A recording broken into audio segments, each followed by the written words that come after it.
Alô, olá, alô, vai tudo bem? Bem-vindos ao Café com Crime, o podcast onde você pode ser o aficionado por crimes reais que você é, sem julgamentos. Eu sou a Esté Zorbi, ou Dona Café, e hoje vou contar pra vocês um caso de muitas reviravoltas que foi capa de alguns jornais do Paraná durante vários meses nos anos 70.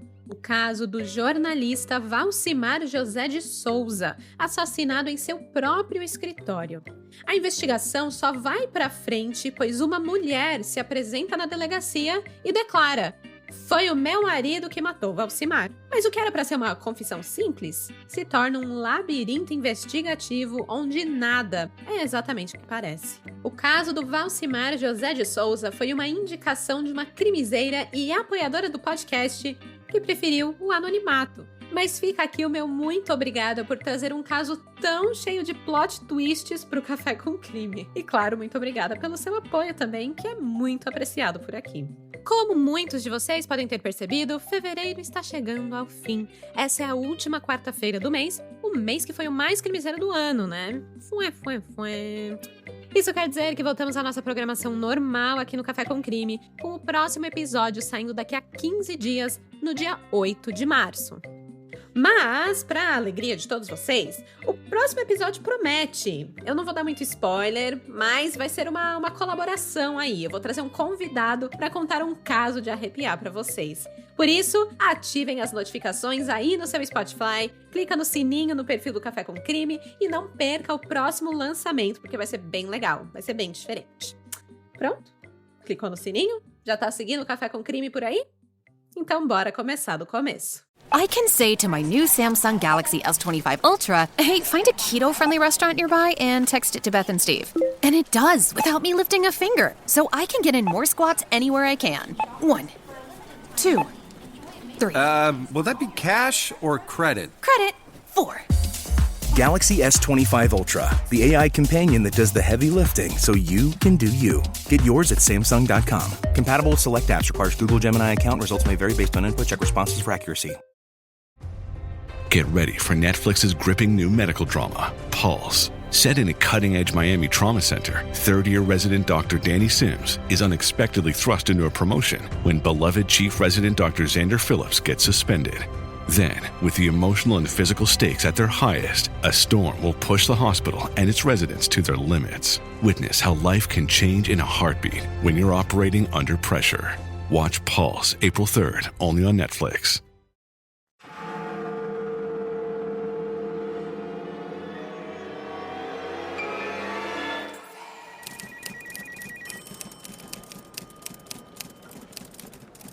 O menino Valcimar José de Souza nasceu em 1983 em Manaus, Amazonas. Mas o homem, Valcimar José de Souza, nasceu ali, na redação do Diário do Paraná.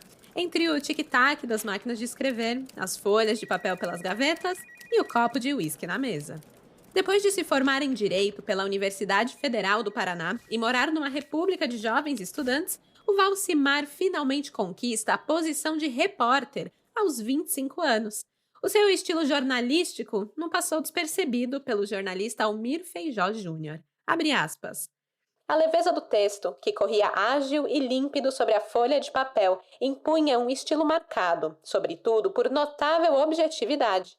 Era considerado, não sem razão, o melhor analista na imprensa curitibana de notícias econômicas e empresariais. Fecha aspas. 4 anos depois de ingressar no Diário do Paraná, Valcimar foi promovido, assumindo a editoria econômica do jornal. Em 1969, dá um novo passo em sua carreira. Se tornou secretário de imprensa do governo do Paraná. O Valcimar se descobriu um exímio profissional de relações públicas nesse período, o que o levou a fundar e dirigir a empresa Imagem Relações Públicas e Publicidade.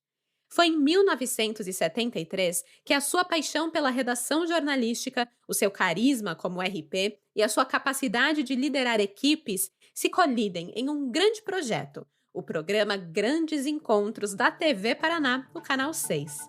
Como apresentador, o Valcimar reunia comentaristas, fazia entrevistas e dissecava assuntos de grande interesse popular.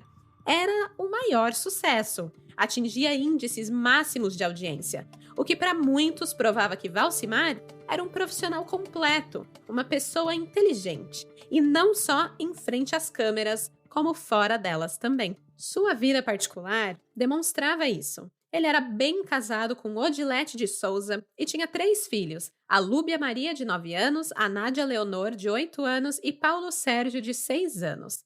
A família estava prestes a crescer. O Valcimar queria adotar 2 crianças. E não era só um querer, estava para acontecer mesmo. As crianças já tinham ido até a casa para eles se conhecerem e o casal esperava que logo, logo pudessem oficialmente adotá-los. O Valcimar e Odilete viviam felizes, mesmo sendo um pouco diferentes. Ele gostava de uma farra e ela já preferia ficar em casa. O casal tinha um combinado para isso. Ele podia sair o quanto quisesse, desde que ligasse para ela diversas vezes por dia para avisar onde que ele estava, se ele demoraria e quando que ele chegaria em casa. A Odilete sabia que não adiantava tentar prender um homem tão sociável quanto o Valcimar. O seu círculo de amizades não poderia ser dos mais cobiçados. Ele recebia presentes de deputados, se encontrava com engenheiros, médicos e músicos, gostava de sair, de festejar, estava sempre presente nos coquetéis de empresas e da televisão. Era um cara tão de boa e tão admirado que mesmo pessoas que deixavam de trabalhar para ele continuavam frequentando o escritório e participando das rodas sociais que ele promovia. Em 1974, ele fundou a sua segunda agência, a WJ Relações Públicas e Promoções, e continuava sendo editor da Economia do Diário do Paraná. E também apresentador do Grandes Encontros. Dá para imaginar que a agenda dele era lotadíssima, né? Mas ele sempre dava um jeitinho de se fazer presente. Depois do expediente e de avisar a esposa, a Odilete, ele vira e mexe passava no bar Hermes, lá no centro de Curitiba, para participar de rodas de samba com um casal de amigos chamados Márcio e Vera Lúcia Atabi. Vera Lúcia, por sinal, era uma ex-funcionária da WJ Relações Públicas e Promoções. E mesmo depois de se desligar da empresa, continuava usufruindo da amizade de Valcimar e pegava uns freelas com ele de vez em quando. Quando não ia ao bar, talvez por cansaço ou por querer um rolê mais tranquilo, o Valcimar frequentava a casa de amigos. Uma delas era Sônia Varela, uma cirurgia plástica bem-sucedida de Curitiba. E ela também tinha projetos bem bacanas que interessavam a Valcimar, tanto na esfera política como jornalística. A Sônia fazia parte de um programa social que buscava reinserir presidiários na sociedade ao oferecer cirurgias plásticas que pudessem apagar cicatrizes de seus rostos, acabando assim com um certo estigma social. Era algo de bastante impacto, né? Algo que a Sônia acreditava muito. Tanto que, em uma das reuniões entre amigos que ocorreram na sua casa, a Sônia apresentou aos amigos presentes um ex-presidiário chamado Marcos Poncier. Ele tinha, na verdade, aparecido na sua casa com uma carta de recomendação de um outro recluso encarregado da enfermaria da prisão central. Nessa carta, o Marcos era apontado como um homem de ótimas habilidades profissionais e que Sônia deveria dar uma chance a ele, né? Ajudá-lo agora que ele estava em liberdade. E claro que ela o fez. O Marcos era um exímio impressor, meio que um designer gráfico da época. E ele fez para a Sônia cartões de visita em alumínio para o seu consultório médico. Quando o trabalho ficou pronto, o Marcos foi até a casa de Sônia entregar os cartões. E nessa ocasião, Sônia recepcionava alguns amigos. Estes convidados eram Valcimar, Márcio e Vera Lúcia Atabi e outro casal chamado Paulo Sérgio e Shirley Terezinha. Quando a galera viu a qualidade do trabalho de Marcos, todo mundo quis encomendar também. Eram cartões realmente muito bonitos. O Valcimar logo pediu vários para os seus funcionários da WJ Relações Públicas e Promoções, assim como cartões para ele mesmo. O Márcio Atabi, que era engenheiro ou arquiteto, cada lugar fala uma coisa, também encomendou, assim como sua esposa Vera Lúcia, que era advogada. Por sinal, a Vera Lúcia estava com uma viagem em vias de acontecer para Guarapuava, em nome da WJ Relações Públicas. Como eu disse, por mais que ela fosse ex-funcionária de Valcimar, sempre pegava uns trabalhos e tinha conseguido fechar esse contrato. E em Guarapuava, ela daria um curso sobre relações humanas para o pessoal da prefeitura de Guarapuava. Era uma bela oportunidade para distribuir alguns cartões. Além, claro, de ser uma forma de incentivar Marcos Poncier a reconstruir a sua vida fora da cadeia e, indiretamente, também estava apoiando o programa social da amiga, né? Da Sônia Varela. que não, ela não é relacionada com o Drauzio Varela, gente. Eu, óbvio, fui pesquisar porque eu fiquei pensando, caraca, um caso que envolve a mãe do Drauzio, mas não, o nome da mãe do Drauzio é Lídia, não é Sônia. Enfim, seguindo a história. Um outro rolê que Valcimar curtia muito fazer era meio que um mix dos dois que eu mencionei até agora. Trazer o bar, aquela roda de samba, para casa. O Valcimar convidava amigos para reuniões descontraídas que envolviam muita música. Jorge de Castro, que era um dos seus amigos e também um ex-funcionário da sua empresa, conta que nessas reuniões as pessoas levavam violão, cantavam e batucavam. O Valcimar adorava aqueles momentos de descontração, mas nem sempre ele era o foco desses encontros. Vera Lúcia, a carioca de 27 anos, sempre muito comunicativa, extrovertida e efusiva, ela animava a festa ao tocar violão e cantar música popular brasileira, enquanto seu marido, Márcio, tocava atabaque e o restante acompanhava. A Vera era a vida. Ela abraçava e beijava todas as pessoas, sempre muito receptiva, tão acolhedora que em algumas oportunidades trazia a sua mãe, a Dulce, aos encontros com os seus amigos, seja nessas reuniões de Valcimar ou no Bar Hermes. Eram muito ligadas. A Dulce era professora e aos 48 anos já era viúva, mas ela ainda tinha muita energia, muita vida e queria curtir, coisa que Vera Lúcia apoiava 100%. Claro que nem todo mundo achava isso apropriado. Lembrando que estamos falando de duas mulheres nos anos 70. O fato de serem extrovertidas soava muitas vezes como inconveniente para alguns senhores do Bar Hermes. Também achavam pouco elegante quando Dulce e Vera acompanhavam os homens nos aperitivos do bar, tomando uísque. Mas elas não ligavam, estavam nem aí. A Vera Lúcia continuava beijando todo mundo com seus 3 beijinhos característicos na bochecha, seja o seu marido, o Márcio, o amigo Valcimar ou até mesmo o dono do Bar Hermes, quem tivesse pela frente. Ela era uma pessoa assim, bem pra frente mesmo. E esse era o tipo de pessoa que Valcimar gostava de ter à sua volta. Valcimar era assim, trabalhava duro, era um baita profissional vivendo seu momento de maior ascensão na carreira, mas também sabia curtir na mesma intensidade. A vida, a família, os amigos.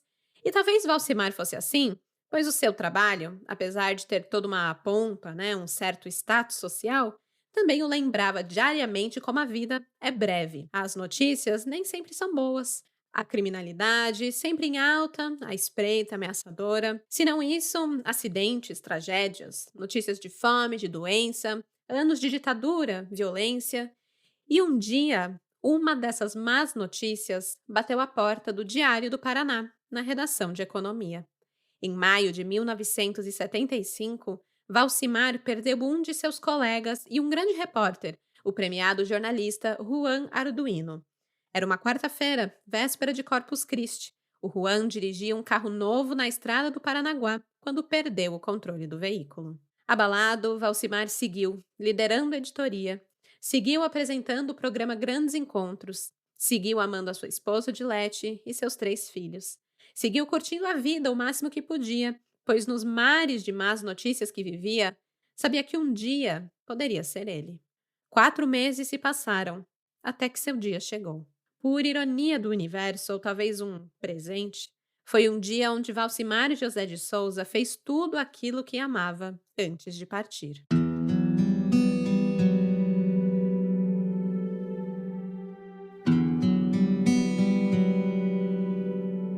No dia 17 de setembro de 1975, a TV Paraná convidou jornalistas e personalidades a comparecer a um coquetel realizado nas dependências do Canal 6 por volta das 6h45 da tarde.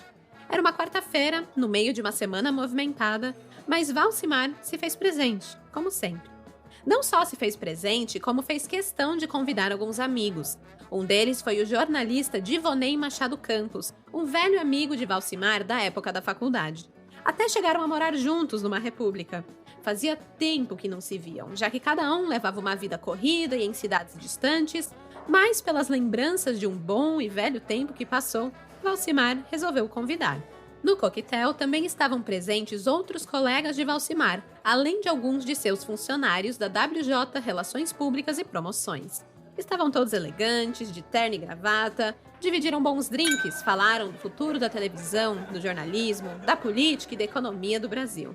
Tudo correu bem, exceto por um telefonema que chamou bastante a atenção do Divonei. A certa altura da noite, o Valcimar é chamado por uma secretária, pois havia alguém na linha telefônica da TV Paraná que precisava falar com ele. Ele se levanta e vai. Quando volta, fica óbvio para Divonei que algo em Valcimar tinha mudado. Segundo o colega, ele estava fora do seu estado normal de reagir e se comportar.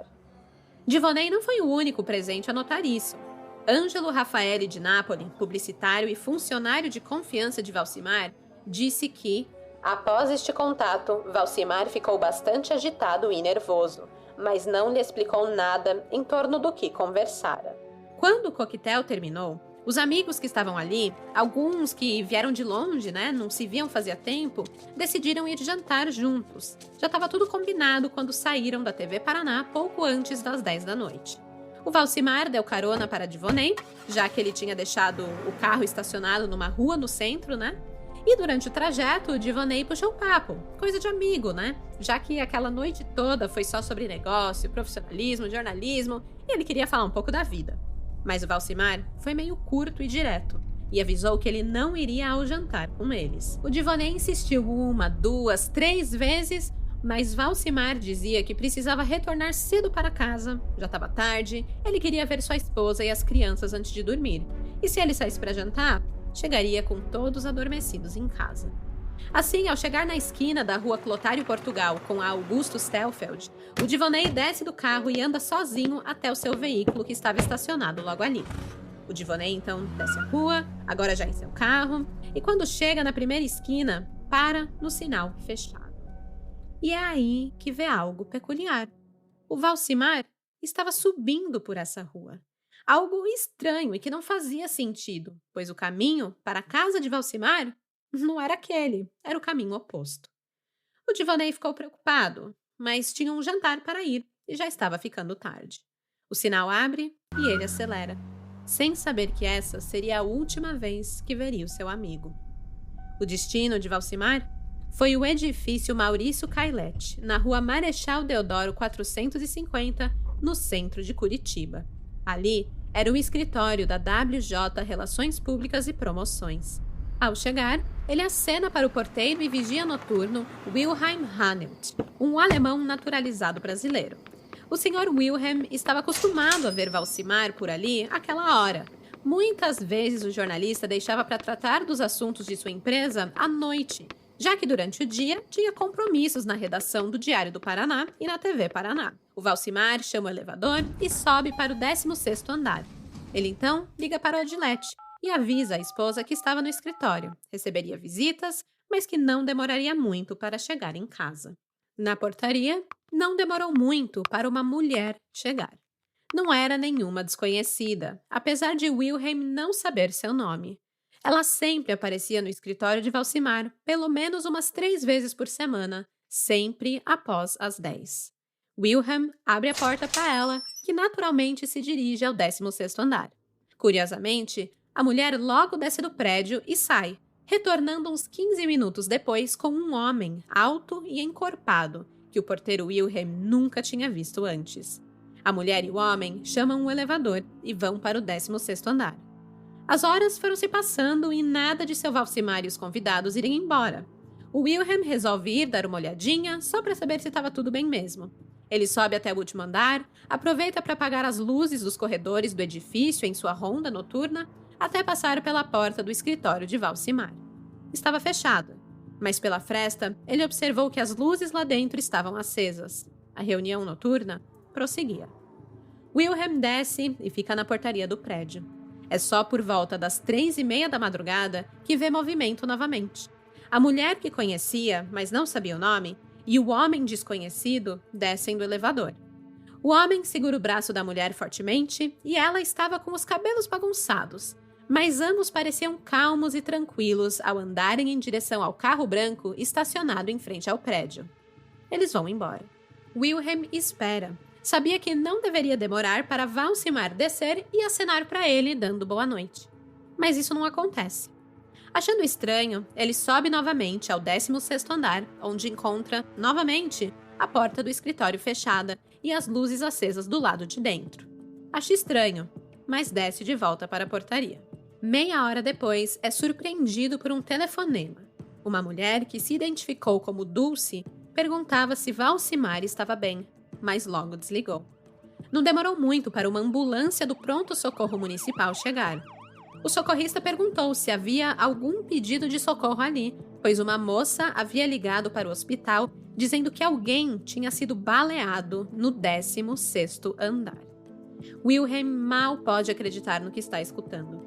O porteiro corre para o escritório de Valcimar, usa sua chave mestre para abrir a porta, que estava até agora fechada, e para o seu pavor, encontra Valcimar José de Souza, de bruços, caído atrás de sua mesa de trabalho. O corpo, imóvel, é virado pelo socorrista, que logo percebe que a vítima havia sido baleada no coração e no abdômen. Ao notar que o homem estava morto e que aquela era obviamente uma cena de crime, o socorrista coloca o corpo do modo que o encontrou e liga para as autoridades. Wilhelm, em choque, é convidado a se retirar. Ele desce para sua guarita para aguardar os policiais. É surpreendido novamente por um telefonema. A mulher, Dulce, pergunta de novo como está o Valcimar. A vontade era gritar que ele estava morto, né? E quem é você? Mas o Wilhelm não sabia se dessa forma estaria interferindo com uma investigação policial. Ele calmamente responde que Valcimar está sendo atendido pelos socorristas e que a mulher deveria visitá-lo depois. A ligação é interrompida quando os delegados chegam ao edifício e Wilhelm prontamente os leva à cena do crime. O delegado Durval Simões e sua equipe da Polícia Técnica e do IML chegam para iniciar a investigação. O corpo de Valcimar José de Souza é retirado do local para examinação. Ficou constatado que morreu por choque hipovolêmico, devido a múltiplas lesões internas produzidas por projéteis de arma de fogo. 2 tiros de calibre 32 disparados a queima-roupa, uma distância menor que 2 metros. O que quer que tenha acontecido ali foi de grande intimidade. O carro de Valcimar, que estava estacionado em frente ao prédio, foi periciado, mas nada relevante foi encontrado. O escritório é investigado minuciosamente em busca de qualquer pista que indicasse o que aconteceu ali no 16º andar naquela noite. O investigador observa 2 cadeiras que estavam colocadas à frente da mesa onde Valcimar estava sentado quando foi assassinado. As gavetas de sua mesa estavam fechadas à chave.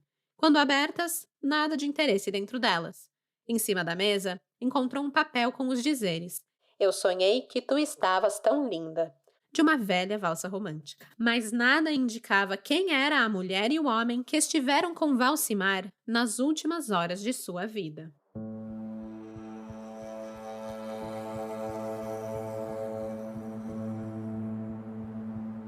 A última ligação de Valcimar acalmou Odilete. Ela sabia que os coquetéis que ele frequentava demoravam mesmo, e sempre o marido acabava fazendo algum contato, uma nova conexão com alguém, e o trabalho rolava até tarde da noite. Quando desligou o telefone, por volta das 11 da noite, resolveu dar um tempo para si mesma. As crianças já estavam dormindo e a casa estava silenciosa. As horas vão passando e Valcimar não chega. Por mais que estivesse ligeiramente preocupada, Odilete pega no sono. É surpreendida de madrugada com a notícia de seu falecimento. 1000 coisas passam pela sua cabeça naquele momento. Seria uma vingança política? Afinal, Valcimar estava envolvido com muita coisa do governo. Será que ele havia descoberto algo em suas investigações jornalísticas, algo que alguém queria esconder? Teria sido um acidente? Cheia de perguntas, a viúva prepara para enterrar o marido falecido precocemente aos 38 anos de idade. Mas antes mesmo de seu caixão ser fechado, ela descobriria que a vida de Valcimar foi ceifada por pessoas que ela considerava seus amigos.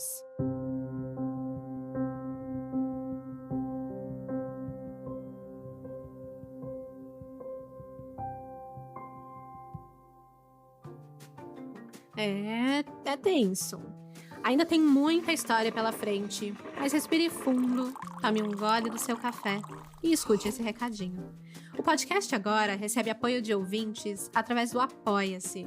Sim, apenas lá no Apoia-se você pode fazer uma assinatura mensal, no valor que você quiser, 5, 10, 15, 20. E com isso, você tem acesso a episódios exclusivos. Então, para você que um episódio a cada 15 dias não basta, essa é uma boa opção. Você ganha um episódio a mais por mês. Além disso, tem outros benefícios que você pode descobrir acessando o Apoia-se. O site é o seguinte, apoia.se/Café com Crime. Eu vou deixar o link na descrição desse episódio. É apoia.se/Café com Crime. Saiba que o seu apoio fez esse podcast ser possível. Muito obrigada. E pronto, recadinho dado. Deu tempo de tomar o seu gole de café? Então agora eu posso voltar para o crime. Na tarde do dia 18 de setembro, 12 horas ou até menos depois do corpo de Valcimar José de Souza ser encontrado, Vera Lúcia Atabe chega à delegacia de homicídios em um Maverick azul, acompanhada por sua mãe Dulce, uma amiga e 2 advogados, que lutavam para afastar a imprensa. De óculos escuros e capuz, Vera Lúcia tentava driblar os flashes das câmeras. Os jornais foram os primeiros a saber da morte de Valcimar, e a redação do Diário do Paraná, pela segunda vez naquele ano, estava em luto profundo. O caso, desde o dia 1, estampava a capa do Diário do Paraná. E para lá foi parar a foto de Vera Lúcia, acompanhada de um depoimento chocante. Depois de 1h30 de interrogatório a portas fechadas, Vera Lúcia deixa a delegacia de homicídios sem qualquer contato com a imprensa. No entanto, o delegado Durval Simões de imediato colocou todas as declarações prestadas e detalhes do depoimento à disposição dos jornalistas. A história, publicada no Diário do Paraná em 19 de setembro de 1975, foi a seguinte, abre aspas. A advogada Vera Lúcia Atabe, natural de Barra Mansa, no Rio de Janeiro, disse que chegou ao edifício Maurício Cailete em companhia do marido. Ali foram, de madrugada, para a assinatura de um contrato mediante o qual ela daria um curso de Relações Humanas na cidade de Guarapuava, a serviço da WJ Relações Públicas e Promoções, empresa do Valcimar.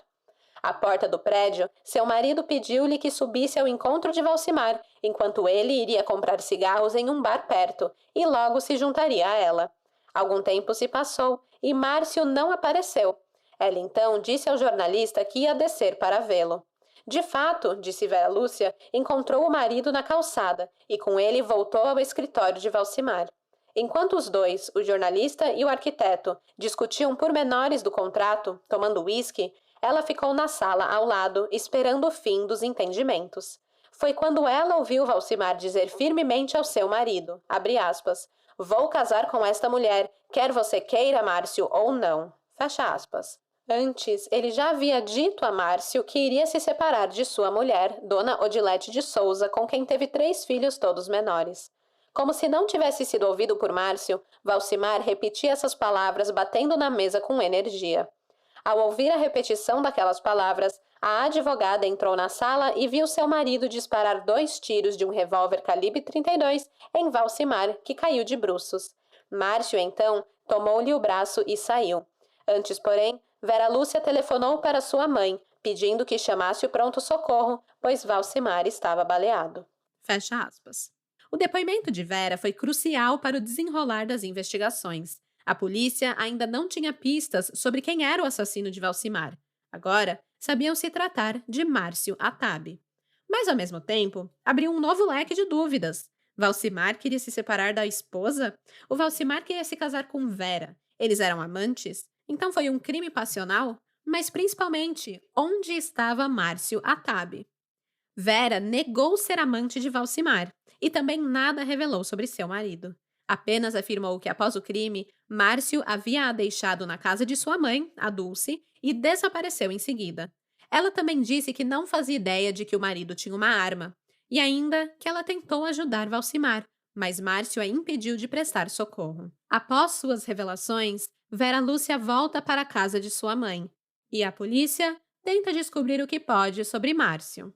Ele era engenheiro civil, ou arquiteto, contratado pela firma Serete S.A. Engenharia. Tinha um salário de 8.600 cruzeiros e levava uma boa vida com sua esposa Vera Lúcia, fazendo viagens ao exterior e tudo mais.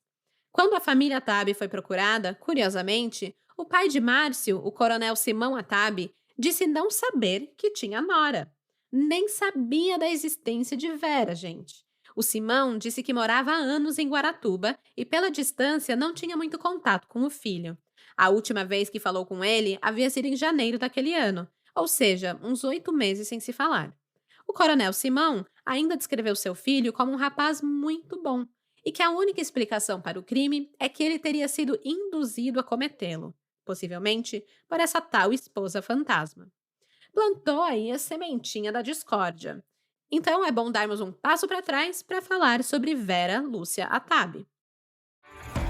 Este episodio es presentado por Honda. Descubra la nueva Honda Passport Trail Sport Todoterreno, la Passport más todoterreno que Honda haya imaginado jamás. Esta Passport cuenta con mayor altura al suelo, barras de techo en todas sus versiones y neumáticas especialmente diseñados para cualquier terreno. Además, disfruta todos tus viajes con el control de clima de 3 zonas, techo panorámico y opciones como asientos delanteros con calefacción y ventilación. Conoce más en honda.com/passport.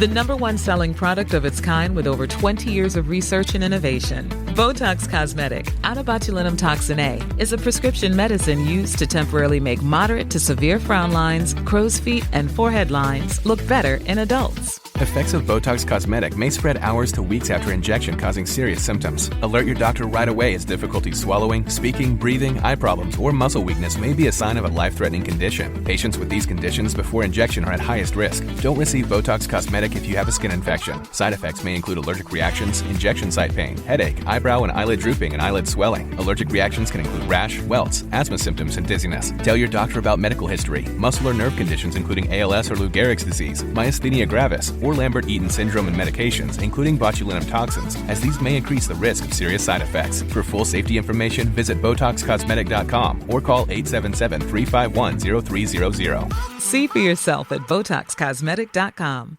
Filha de Dulce Lezan Japiaçu e tendo pai já falecido, Vera Lúcia nasceu em 18 de setembro em Barra Mansa, no Rio de Janeiro. Tinha 27 anos na época do crime. 2 anos antes da tragédia acontecer, tinha passado na OAB e se tornado oficialmente advogada. Com sua permissão para advogar e uma carteira de trabalhos em mãos, conseguiu um emprego na firma WJ Relações Públicas e Promoções, onde trabalhou por cerca de 1 ano e criou uma relação muito próxima com Valcimar, coisa de frequentar sua casa e jantar com a sua família.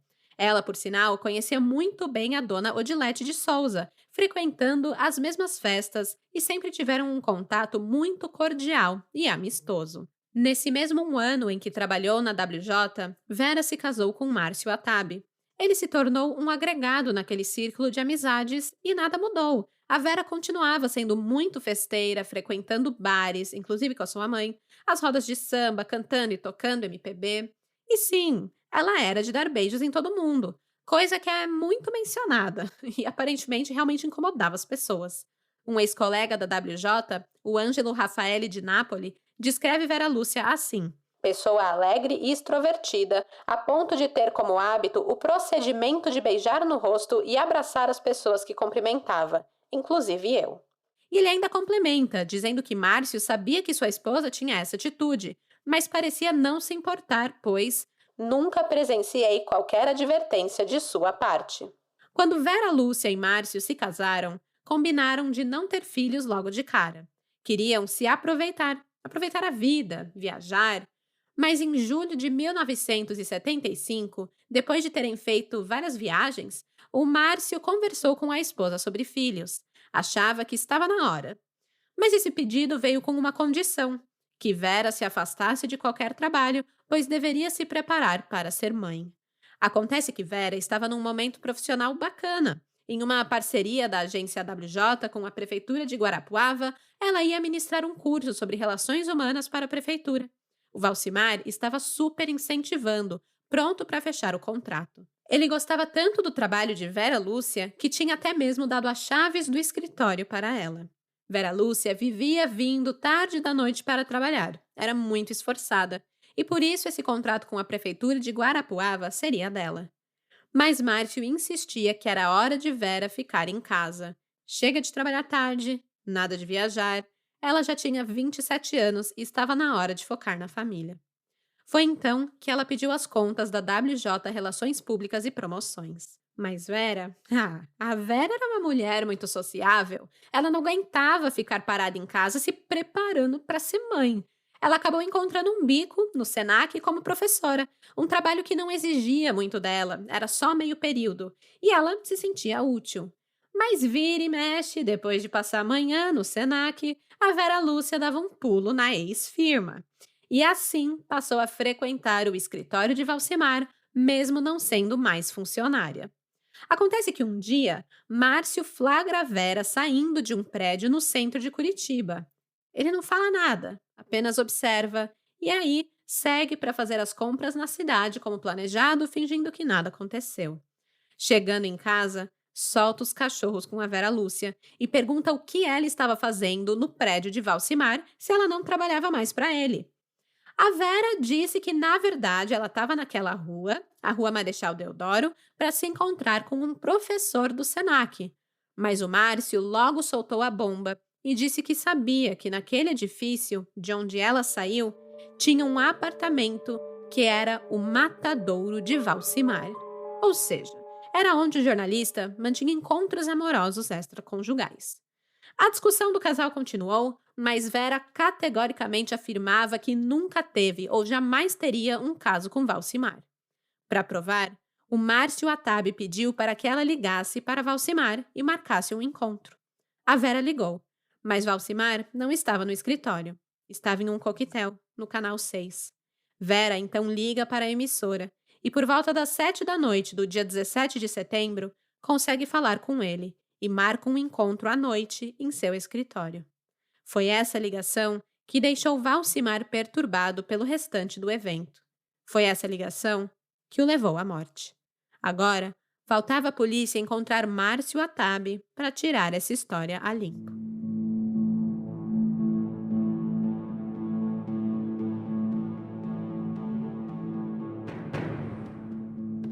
Era véspera de aniversário de Vera Lúcia, e Márcio Hatab foi até o centro de Curitiba comprar um presente. Ao invés de retornar para casa sorridente, com uma bela caixa embrulhada nas mãos, retornou com ódio e com o sentimento de que estava sendo traído.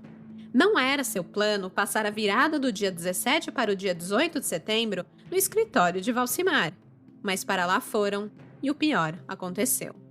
Também não estava na sua lista de coisas para fazer no aniversário de Vera Lúcia fugir e desaparecer.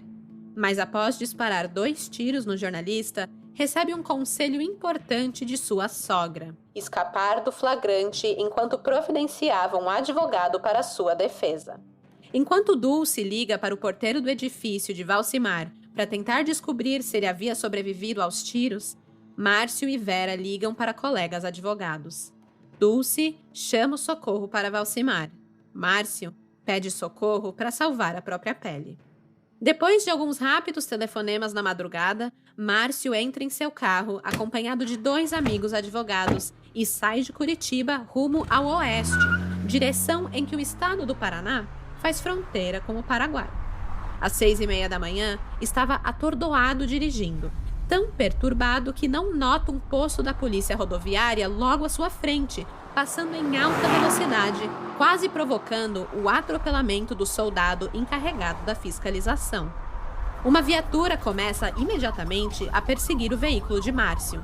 Ele tenta escapar, pisa fundo no acelerador e resolve fazer uma curva fechada e passar para o outro lado da pista, no sentido contrário. Péssima ideia. Ele desvia de um carro depois do outro, mas é quase impossível dirigir com o farol dos carros na sua cara, vindo na sua direção. E aí, acontece. Márcio bate de frente com uma Kombi. A polícia rodoviária de Campo Largo atende o acidente e registra a ocorrência, solicitando a presença de uma ambulância. Ao chegar ao local, os primeiros socorros são prestados a Márcio, mas os seus colegas advogados impedem que toquem nele. A essa altura, Márcio estava desacordado. Horas depois, retoma consciência na Clínica LEM em Campo Largo, onde recebeu assistência médica. O Márcio nota que recebeu 4 ou 5 pontos na língua, que sua boca estava com gosto de sangue, que sua mão está ferida, que seu pé está destroncado e que agora está descalço. Sente dores horríveis no tórax e no peito. Mas, acima de tudo, ele nota que está sem o seu paletó. Dentro do bolso do paletó estava a arma utilizada no crime. Antes de poder entrar em pânico, a carona de Márcio chega ao hospital. E não era a polícia. Apesar de ser suspeito, ainda não existiu uma ordem de prisão contra Márcio.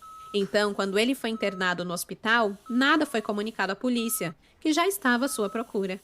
Márcio recebe alta às 9 da manhã do dia 18 de setembro e sai de boas pela porta da frente do hospital. Quando finalmente a polícia fica sabendo que ele estava internado em Campo Largo, vai até lá, mas era tarde demais. Funcionários avisam que ele havia saído do hospital com 2 outras pessoas em um Maverick azul, o mesmo veículo que, horas depois, na parte da tarde do mesmo dia 18, levou Vera Lúcia para depor na delegacia de homicídios.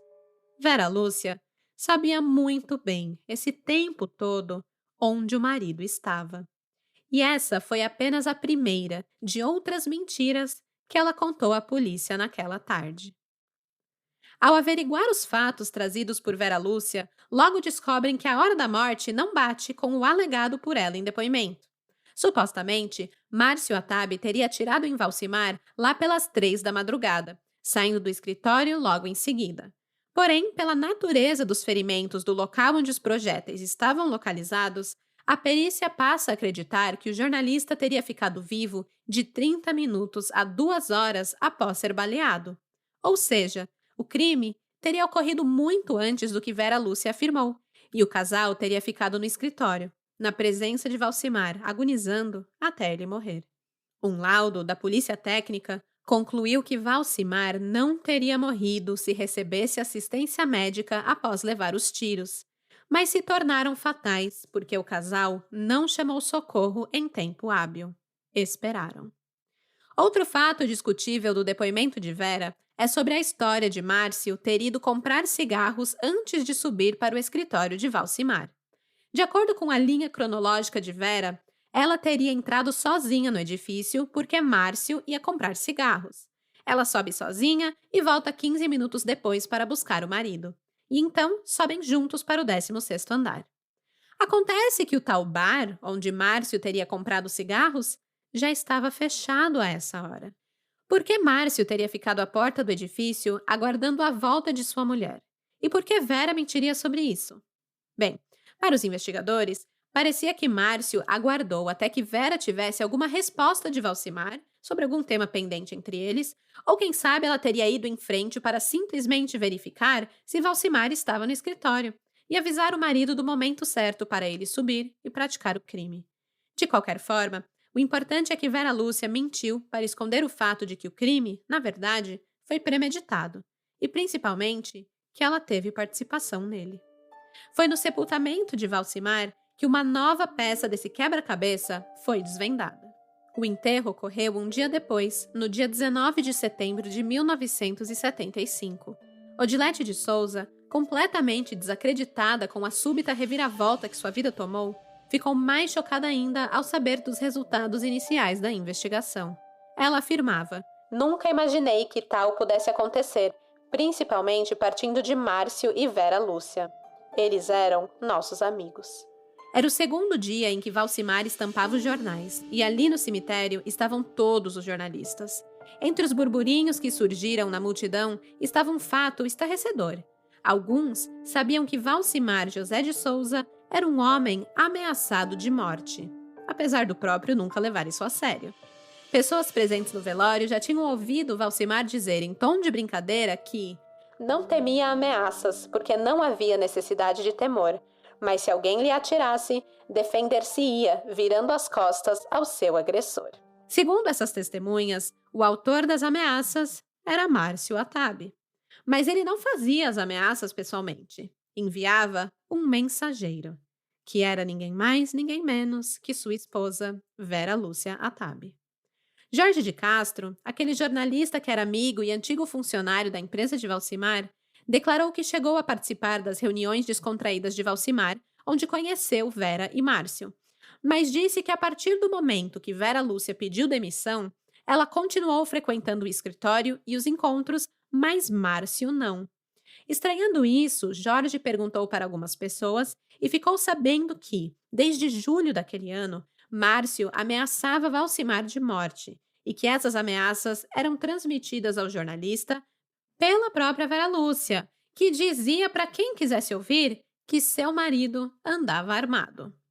Outra testemunha que corrobora o fato de Valcimar estar ameaçado de morte é Divonei, o amigo a quem Valcimar deu carona após o coquetel na noite do crime.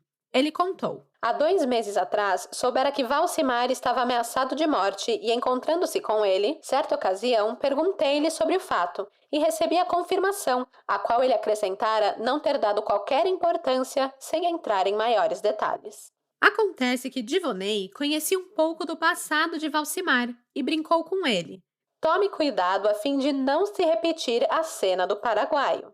Pois é, Valcimar já tinha sido baleado uma outra vez. Quando ele era estudante e estava com alguns amigos, incluindo Divonei, Valcimar foi abordado por um paraguaio, um bandido conhecido ali da região, que já tinha acusações de assassinato nas costas, e foi assaltado por ele.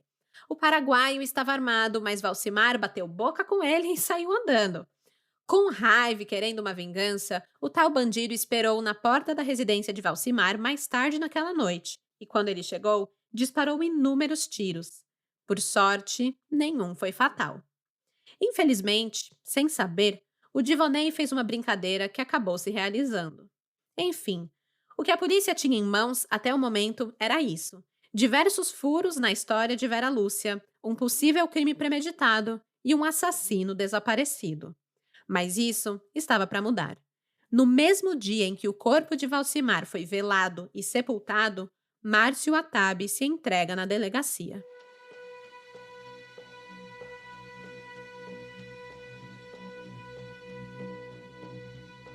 Enquanto no dia anterior Vera Lúcia tinha chegado na delegacia com todo um esquadrão de advogados, a mãe dela, uma vizinha e até mesmo o motorista do carro, a chegada de Márcio foi bem menos teatral. Entrou machucado do acidente, devagar e se apoiando em seu advogado, a única pessoa que o acompanhou. Parecia tão vulnerável, o que constratava completamente com o motivo dele estar ali, ter assassinado um homem a sangue frio na calada da noite. O seu interrogatório durou aproximadamente 3 horas. Márcio lutava para falar. A sua voz era um sussurro rouco e as suas palavras mal articuladas. Afinal, a sua língua tinha levado 4, 5 pontos naquela manhã. A sua boca ainda sangrava bastante, fazendo a sua confissão ser tão dolorosa quanto a história que contava. Tudo o que contou foi quase idêntico ao que Vera Lúcia havia falado na tarde anterior. Disse que foi recebido por Valcimar em seu escritório cordialmente, pois sempre mantive com ele laços de amizade, visitando sua casa ou escritório vez por outra. Lá chegando, passaram a conversar sobre o curso que Vera deveria fazer em Guarapuava. Valcimar serviu uísque. A conversa se estendeu e Vera resolveu descansar um pouco numa poltrona. Mas em certo ponto da discussão entre os 2 homens, o tema mudou. Do nada, e assim, do nada, Valcimar teria começado a dizer que ia casar com Vera. Olha só o depoimento de Márcio. Abre aspas. Márcio declarou que em dado momento o jornalista lhe disse taxativamente que iria desquitar-se e que se casaria com Vera. Isto ofendeu e descontrolou. Diante de tal informação, os ânimos acirraram-se. Afirma o engenheiro que o jornalista levantou-se da cadeira onde estava sentado e fez um movimento para abrir uma gaveta. Temendo que o mesmo puxasse alguma arma, sacou imediatamente do seu revólver e fez 2 disparos contra Valcimar. Este cambaleou e caiu. Fecha aspas. Ou seja, Márcio aqui tenta amenizar o crime que cometeu. 1 foi passional, 2 foi em legítima defesa e 3 teria sido um crime de honra. Apesar da história de Márcio e Vera estar bem combinadinha, o delegado Durval Simões já estava ligado que muito disso era mentira. Vamos aos fatos. Primeiro, na cena do crime foi constatado que a gaveta da mesa de Valcimar estava fechada com chave e não havia nenhuma arma ou nenhum objeto semelhante a uma arma guardada ali dentro. E mais, Valcimar não era um homem que andava armado. Ele tinha sim uma arma que havia ganhado de presente de um deputado, mas essa arma jamais foi guardada no escritório. Ficava dentro de um cofre em sua casa. Morre aí a tese de legítima defesa. Segundo, a viúva de Valcimar, a dona Odilete, prestou declarações e um fato importante veio à tona. Não só Valcimar e ela estavam muito bem casados, e ela não tinha dúvida alguma sobre a fidelidade a ela, Odilete também afirmou que Valcimar não gostava de ficar sozinho com Vera. Só se encontravam socialmente, em reuniões com outras pessoas, e quando precisava ter contato apenas com ela, pedia para que Márcio a acompanhasse. Provavelmente ele sabia da fama de beija todo mundo da Vera Lúcia e, por ser uma pessoa pública, ele queria evitar qualquer boato ou fofoca. Que foi exatamente o que aconteceu depois da sua morte, né? Mas enfim. Morre aí a tese do crime de honra. Valcimar não queria nada com Vera. Terceiro, o simples fato de estarem no escritório de Valcimar para discutir sobre o curso de relações humanas a ser ministrado à Prefeitura Municipal de Guarapuava não fazia o menor sentido. Segundo funcionários da WJ Relações Públicas e Promoções, esse contrato estava suspenso desde que Vera havia se desligado da empresa, há cerca de 3 meses. Ângelo, o cara que trabalhava lá, afirmou que nunca mais ouvira referência a respeito da participação de Vera na execução do serviço mencionado, mesmo que Vera tenha continuado frequentando o escritório após a demissão. Morre aí o motivo alegado da discussão. E quarto, diversas testemunhas alegavam que Márcio vinha ameaçando Valcimar há dias, se não meses, até mesmo em público. Os dois foram vistos em uma acirrada e violenta discussão no bar Hermes, onde Márcio teria o ameaçado de morte novamente, usando a mesma arma que depois realmente tiraria a vida de Valcimar. Morre aí a versão do crime passional. Quando o delegado Durval Simões confronta Márcio Atabe com fatos, o engenheiro fica confuso. Não sabia responder. Ai, minha língua, tadinho de mim, sofri um acidente. E aí o advogado dele começava a discutir com o delegado e o debate ficava bem acirrado. Foi um depoimento bastante tumultuado, por sinal. Um dos questionamentos que Márcio foi capaz de responder foi em relação à sua arma. Por que ele chegou armado a um encontro que deveria ter sido tranquilo, entre amigos, sobre negócios? Bem, ele tinha uma história para isso. Há alguns meses, passou a andar armado depois de ter sofrido uma agressão brutal na rua. Estava saindo de um baile no diretório acadêmico da Faculdade Católica, junto de Vera e outros amigos, quando foi abordado por uns 5 ou 6 caras. Começou ali uma baita confusão e ele foi ferido nesse rolê, precisando de assistência médica e tudo mais. Ele foi na delegacia, fez um inquérito e depois disso passou a andar armado como forma de se proteger. Entretanto, ele não tinha porte de arma, nem mesmo o certificado de propriedade de seu revólver de calibre 32, a arma utilizada para matar Valcimar. Ao fim do seu depoimento, Márcio Atabe é detido pela polícia, prisão preventiva. O advogado de Márcio tentava livrá-lo da cadeia, encontrando motivos para que seu cliente pudesse responder ao processo em liberdade. Uma de suas táticas foi, claro, duvidar de que Márcio teria sido o real atirador. Questionou a polícia se haviam feito ou não o exame de parafina nele, que é um exame que mostra se a pessoa fez ou não algum disparo, identifica resíduos de disparos de arma de fogo nas mãos. A resposta é negativa, não haviam feito tal exame. Mas isso porque o Márcio chegou com as mãos enfaixadas do hospital, devido ao acidente do carro, então não tinha como fazerem. E mais, o Márcio confessou, então o delegado achou uma perda de tempo fazer o exame. Entretanto, tinha um outro exame pendente que tiraria qualquer dúvida, o exame balístico que identificaria que o projétil retirado do corpo de Valcimar tinha originado do revólver calibre 32 de Márcio. Mas é claro que o revólver estava sumido, Desapareceu no acidente de carro e nunca mais, gente. Nunca mais acharam. Mas pelo menos o que eles teriam era uma comparação entre as balas, mostrando que as duas saíram do mesmo lugar e eram compatíveis com o tipo de arma que Márcio tinha, então não restaria dúvida de que o assassino tinha sido Márcio. Bem, essa resposta veio no dia 26 de setembro de 1975, basicamente uma semana depois do crime. E mudou tudo, absolutamente tudo. A resposta não era a que o delegado Durval Simões esperava.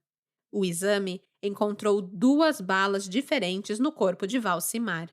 Márcio Atabe não foi o único a atirar no jornalista.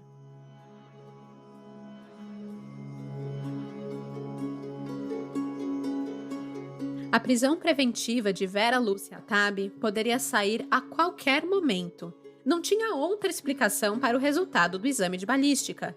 Ela e Márcio eram as únicas pessoas presentes no escritório da WJ naquela noite. E tinham 2 balas. De fato mesmo, o que o exame de balística constatou?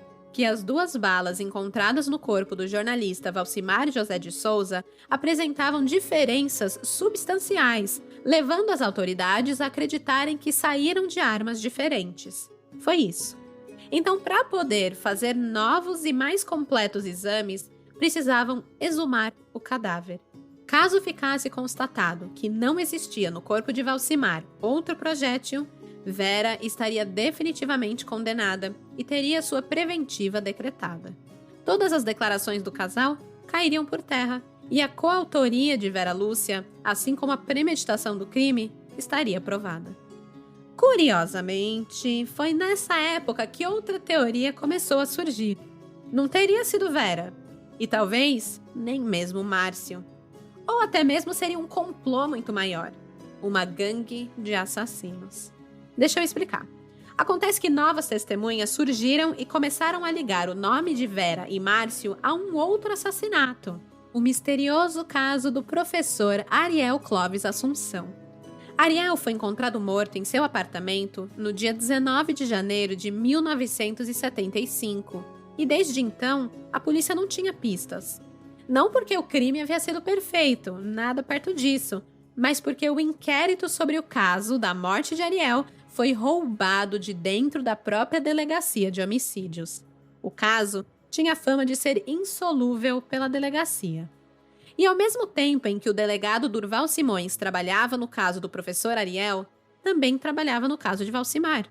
E aí, tudo deu um clique, um estalo, aquele momento eureka, aquele meme da cabeça explodindo. Uma das testemunhas do caso Ariel, que era mais uma semi-suspeita do que uma testemunha, era amiga de Márcio e Vera. A cirurgia plástica Sônia Varela. Aquela que tinha o programa de ressocializar ex-presidiários. Aquela que também era conhecida de Valcimar. A sua ligação com o caso era de que tinha sido médica de Ariel. E o que a fazia ser uma suspeita? Bem, era o grupinho com quem ela andava. A tese de que estariam todos envolvidos de alguma forma nos 2 casos só aumentou quando Durval descobriu que Sônia, Vera e Márcio também eram amigos de outros assassinos. Lembram daquela festinha que rolou na casa de Sônia, onde todo mundo encomendou os cartões de visita do ex-presidiário, do Marcos Poncier? Então, naquele dia também estavam presentes na casa o casal Paulo Sérgio e Shirley Terezinha, ambos acusados de assassinar uma menina chamada Juliana. E Sônia era acusada pelo viúvo de uma de suas pacientes, que morreu na mesa de cirurgia, de ter a matado de propósito. E agora, no caso do Valcimar, ao encontrarem outra bala de outra arma que não era a de Márcio, será que seria de um deles? Era um grupo de assassinos que cometiam crimes juntos? A cabeça chega até a dar um nó, né, com o tamanho dessa teoria conspiratória. Mas nas rodas de pessoas próximas aos casos, rolava esse burburinho. No jornal, o seguinte trecho chegou a ser publicado sobre o tal grupo de assassinos composto por Sônia, Vera, Márcio, Paulo e Shirley. Abre aspas. Tudo parece configurar a existência de um complô, talvez ligado a alguma atividade escusa de pessoa ou pessoas descobertas pelo jornalista, que, se revelada, colocaria em risco o seu anonimato. Fecha aspas. Era como se Valcimar tivesse tropeçado no grande segredo de que 5 pessoas do seu grupo social eram assassinos. Amigos que cometiam homicídios juntos por, sei lá, por nada, por hobby, ninguém sabe. E por isso, ele também acabou se tornando vítima deles.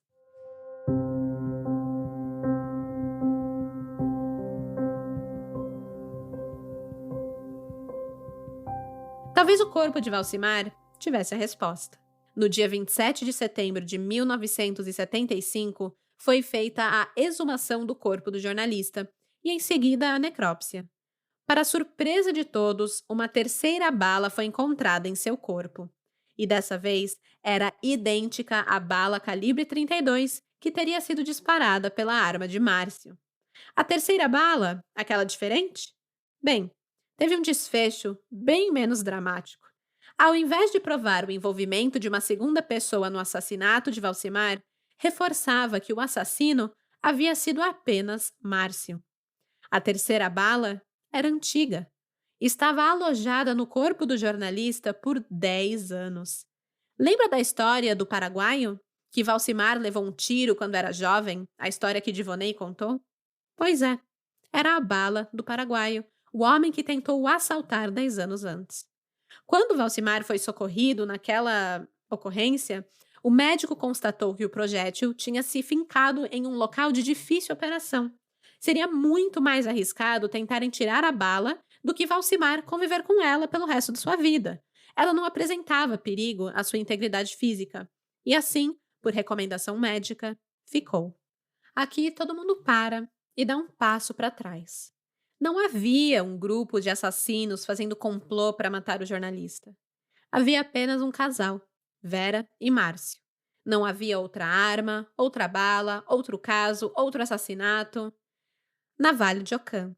Diante de várias explicações para um problema, a mais simples tende a ser a mais correta. O delegado Durval Simões volta ao começo, ao básico. Conversa novamente com Vera Lúcia, um mês após o assassinato de Valcimar. E dessa vez, sua história muda. Vera sabia que queriam apontá-la como coautora do crime. Aliás, todo mundo sabia, estava estampado nos jornais com a cara dela o tempo inteiro. Ela sabia que era hora de largar a história ensaiada, combinada com Márcio, e contar... a verdade? Não sei, mas com certeza contar outra coisa. Dessa vez, Vera Lúcia Tabi afirma categoricamente que era sim amante de Valcimar. Que Márcio descobriu vendo ela sair de seu escritório quando sabia que ela não deveria estar lá. Que o marido, ciumento, controlador, a obrigou a ligar para Valcimar e marcar um encontro entre os três. Foi assim que ficou provocado o encontro que acabou com o assassinato de Valcimar na madrugada de 18 de setembro no interior de seu escritório. Mas o mais estranho de tudo é que uma parte da história ela não muda. Vera continuava alegando que dormiu enquanto Valcimar e Márcio tomavam uísque e conversavam. Gente, enquanto o marido e o amante discutiam, ela dormiu. E eles estavam tomando uísque. Não sei. Ela diz que acordou assustada quando a voz de Valcimar bradou em alto e bom tom que iria se casar com ela a qualquer custo. Foi quando ela se levantou e foi até a sala onde os dois estavam, e aí viu Márcio sacar a arma e atirar no jornalista. E aí ela conta uma nova parte da sua história aqui. Disse que quando seu marido foi fazer o segundo disparo, ela tentou segurá-lo, tentou impedir a tragédia, tentou salvar Valcimar, mas foi impossível. Márcio era muito mais forte que ela. Quando quis prestar assistência a Valcimar, também foi impedida. E foi por isso que ligou para sua mãe para pedir socorro. Ao ser confrontado com essa versão, Márcio confirma. Tinha sim pego Vera no pulo. Mas o que o deixou mais puto foi que no meio da briga dele e da Vera por conta da traição, a Vera vira para ele e diz que Valcimar tinha orientado a se afastar de Márcio, das brigas, desse pé de guerra que viviam, e que era melhor ela ir dormir na casa de sua mãe. Aí pronto. Além de dormir com a sua mulher, o jornalista queria dizer o que ela tinha que fazer? Controlar ela? Não, só Márcio poderia controlar Vera. Isso foi a gota d'água para ele, não foi a traição. Ele ficou ofendido e exigiu um encontro com o jornalista. No encontro, Valcimar repetiu o que havia dito para Vera na cara de Márcio. Disse que sim, achava que Vera deveria deixá-lo por um tempo, quem sabe ir para Guarapuava dar o curso e ficar um tempo sozinha. E Márcio achou um absurdo Valcimar interferir assim na vida do casal e sentiu que estava recebendo lições de moral. Em certo ponto, Márcio alega que Valcimar o teria chamado de trouxa, palhaço e bobo, e afirmando que, há bom tempo, Vera era sua mulher e que a mesma era uma sem-vergonha e outras coisas mais ofensivas. Foi aí que perdeu o controle, sacou o revólver e o matou. Quando tudo parece explicado, mais um plot twist. E vamos de reviravolta.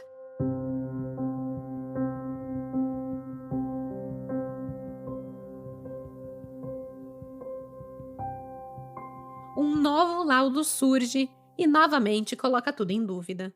Um laudo médico apontava que Valcimar José de Souza era impotente sexual, uma consequência daquele maldito tiro que ele levou do paraguaio. Afetou o seu sistema nervoso e assim ele ficou impotente. Para muitos, isso comprovava que era impossível ele e Vera serem amantes, pois, e aí eu vou ler aqui diretamente do jornal, abre aspas, perdeu a atividade que justificaria a sua conduta como amante de Vera. Fecha aspas. E olha, nem por isso, viu? Ao que tudo indica, nem que Valcimar tivesse a toda potência, ele teria algo com Vera Lúcia. Na verdade, parece que a evitava a todo custo. A reportagem do Diário da Tarde recebeu uma carta anônima, escrita por uma mulher, em que foram feitas várias acusações a Vera Lúcia, dizendo que ela que procurava insistentemente o Valcimar e que quando ele a recebia, ficava muito nervoso. O delegado Durval Simões, frente a tudo que ouviu e investigou, chegou à seguinte conclusão. Está suficientemente provada a autoria e a materialidade do crime, sendo responsáveis pelo mesmo, direta e principalmente, o engenheiro Márcio Atabe e, secundariamente, como coautora, sua esposa Vera Lúcia Atabe, que de algum modo concorreu para o evento. Deixo aos integrantes do Ministério Público e do Poder Judiciário, que melhor apreciarão o caso, a decretação da prisão preventiva de Vera. O advogado indicado pelo Sindicato dos Jornalistas Profissionais de Curitiba, o Renedotti, concordava, afirmando: Vera é tão assassina quanto seu marido, pois o pretenso caráter passional e a alegada legítima defesa contra um homem sozinho e, como se provou, desarmado, caem logo no primeiro exame. E assim, em outubro de 1975, uma denúncia é apresentada contra Márcio e Vera Lúcia Atabe. Mas a justiça estava longe de acontecer. Como bem pontuou o jornal Diário da Tarde, a realidade em torno deste crime dificilmente surgirá. Em torno do mesmo estão sendo montadas jogadas verdadeiramente maquiavélicas.